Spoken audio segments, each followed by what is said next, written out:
Hello, I'm Roger Benedict, Principal Viola of the Sydney Symphony Orchestra. And in this masterclass, I'll be exploring a section from the slow movement of Brahms' Fourth Symphony with our viola fellow from this year, Carl Lee. We're starting from letter D in this excerpt.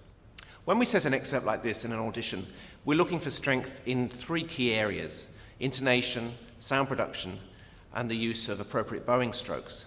But we're looking on a deeper level to see what your understanding is of the sound world of this music, to see how you carry a phrase, how you fill out a phrase in the way that Brahms demands. And we're also looking at how you can find muscular bow strokes in forte and fortissimo, which are still round and ringing. So I'll invite Carl Lee now to come in and play the first section of this excerpt. Carl. Hello, Roger.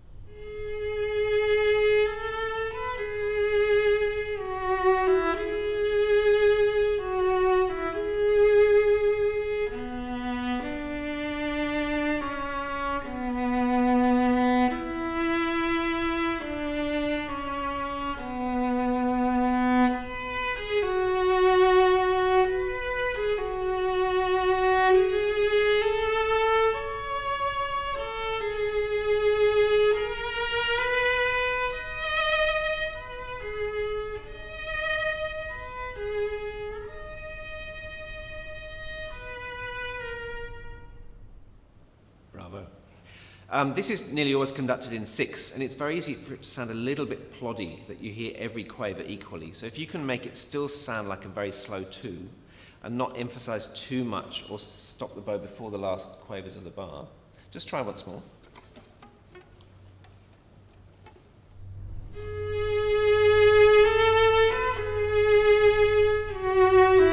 and even with that, I know you're shifting, but you're stopping the bow. So.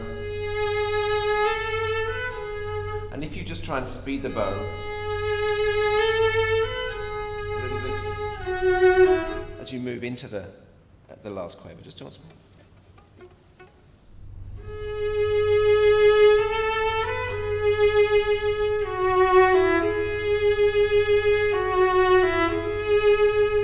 Maybe here less, and here you can play less.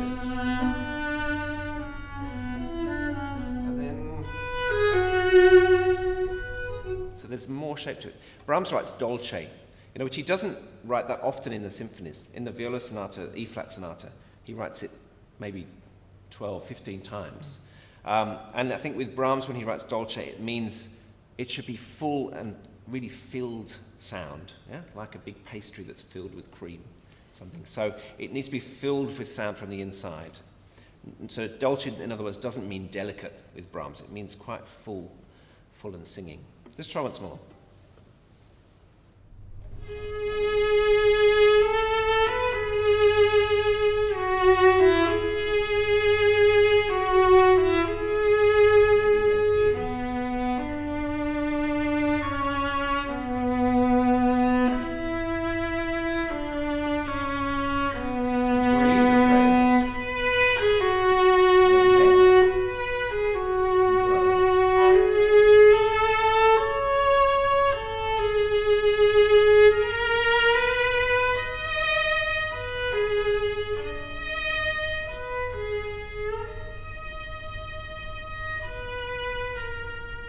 Beautiful. And even though there's a diminuendo at the end, the French horns come in pianissimo after you with the same tune.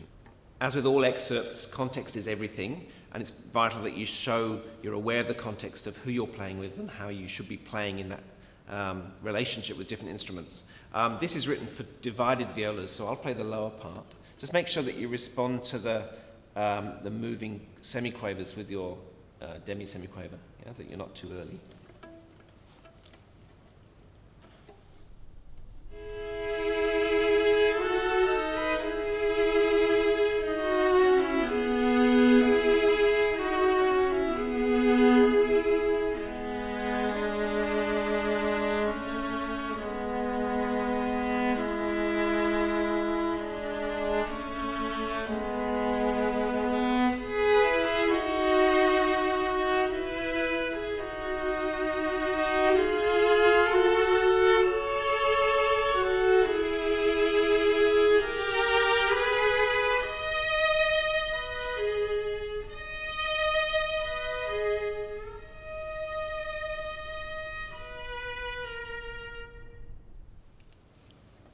Great.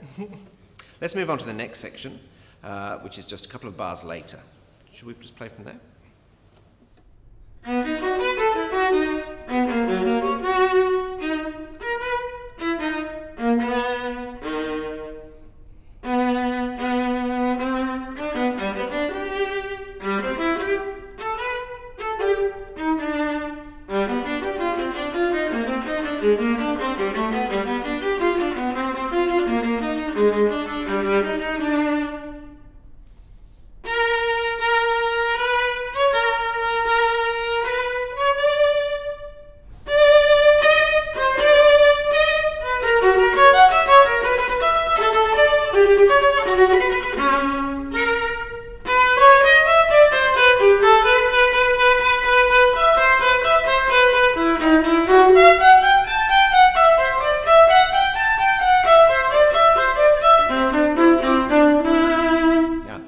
Good, let's just work on this. So the issue is finding a bow stroke that works for this. It's got to sound a little bit more forceful, but without being rough. And yours sounds a little bit too nice and lyrical and friendly. Let's just go from here once more.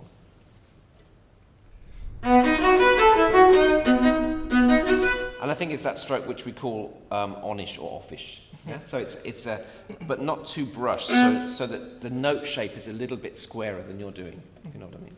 So.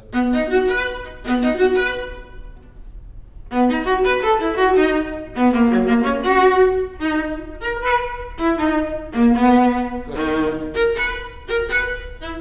All these notes should be short, equal length. And if you can imagine the violins playing, because the violins or cellos carry on from you with four notes when you've just got the two. Let's just start once more from here.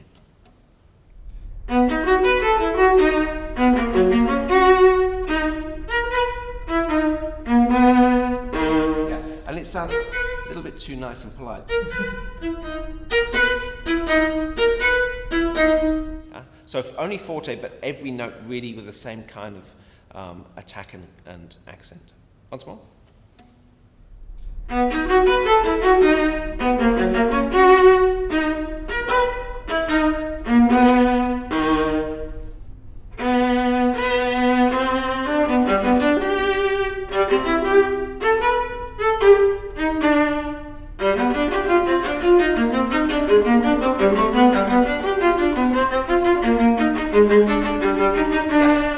I think the stroke's almost right. It can just be a little bit, have a little bit more vertical in it, yeah? So.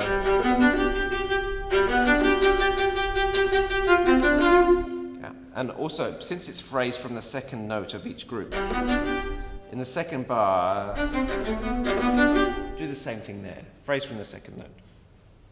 Let's go from here.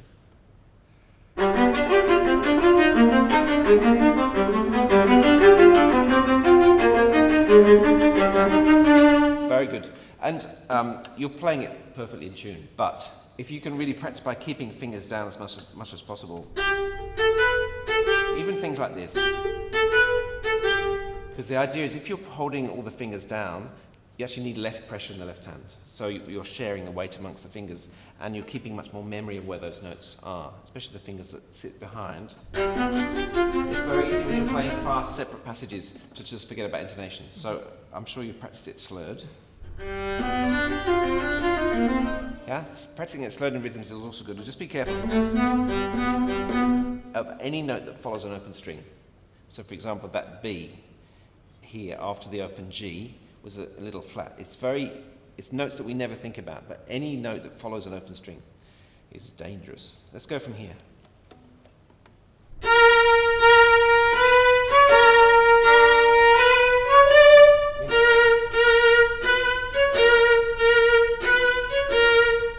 Either separate, or if you do it hooked, you need to stop the bow slightly earlier. Each time.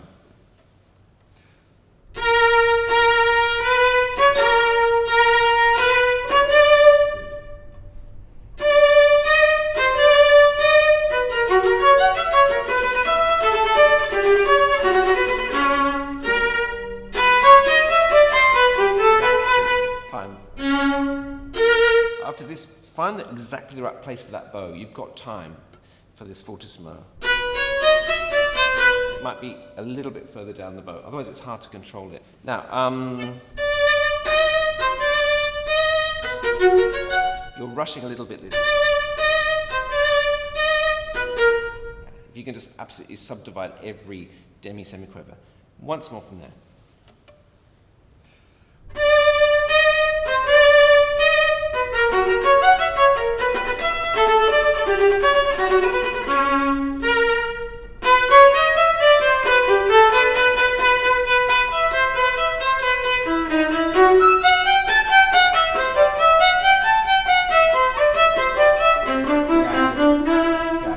Fine to wait at the end when we're having this big C major before going into E major section. But I hear a difference between your A string sound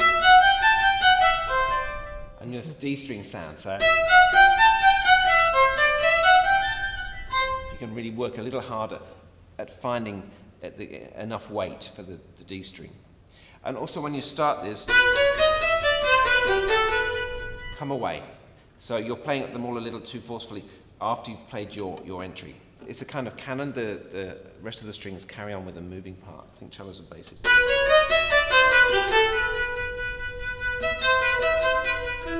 And then again, strong from there. Just go once more from here.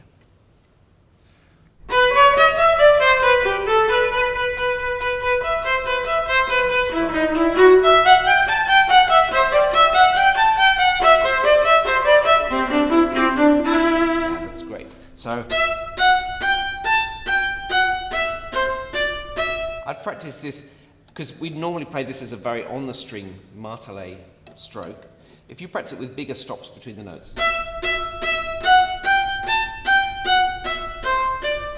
And putting down the left hand beforehand so that everything is prepared. Try that. So every note's got an equal consonant at the beginning.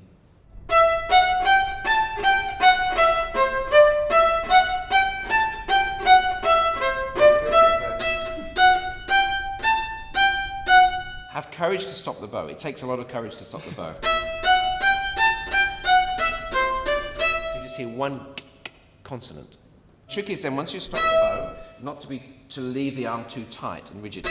So this is a relaxed part of the bow, a relaxed part of the movement. Yeah, good. Just try once more from there.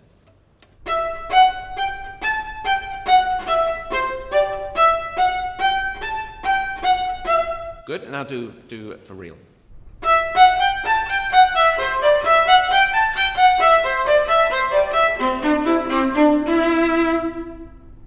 Great, bravo. Make sure in something like this you keep a steady tempo between the slower, more lyrical section and the faster moving section. Practice with the metronome a lot, subdivide. In an audition, that's something that often goes when we're nervous, is the control of rhythm, and that's something that panels are always listening for.